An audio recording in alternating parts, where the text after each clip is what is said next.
वैयल जलते एक मरेगी गा जय हो जय हो। अजी जलने वाले नफरत करते हैं और दिल वालों से प्यार करते हैं। अजी जलने वाले नफरत करते हैं और दिल वालों से प्यार करते हैं। हम तो वो नाजिज कलाकार हैं दोस्तों जो आपके तालियों के इंतजार करते हैं, आपके तालियों के इंतजार करते हैं। बहुत शाह महारानी की जय।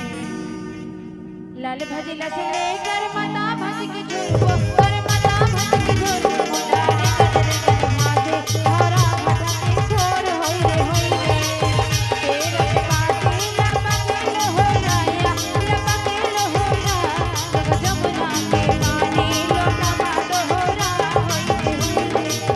लाल भजी लसले कर मता भज के झोल कर मता भज के झोल मौला रे कर माथे हरा छोर होई रे तेरे पाती लपके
उषा महारानी की जय।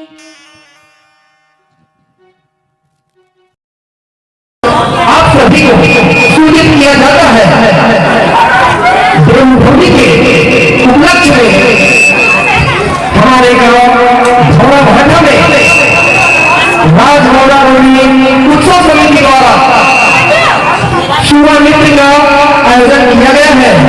इसमें तमाम दर्शकों का तहे दिल से अभिनंदन वंदन स्वागत। लीजिए हमारे मंच के मंचस्थ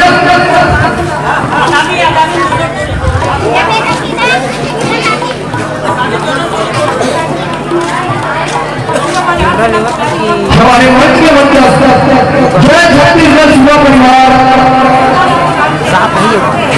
जय छत्तीसगढ़ महतारी युवा परिवार ग्राम भौरा भाटा।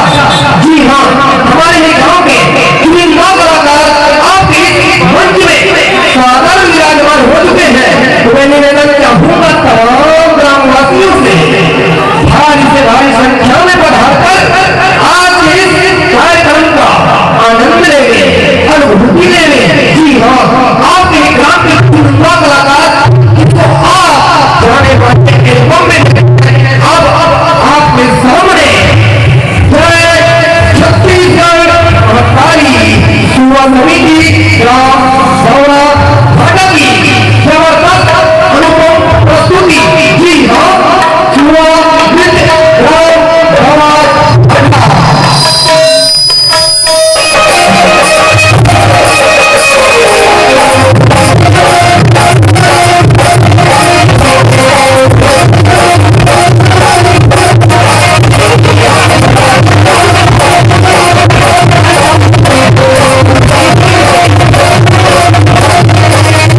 मैं कहूँगा आगामी के लिए स्कूल वाले तैयार रहेंगे। आगामी के लिए स्कूल वाले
इसी के साथ और तकलीफ के साथ आपको इस मंच से सादर बधाई देते हुए हमारे आज के कार्यक्रम में पुलिस वर्ग के बधाई हुए हैं।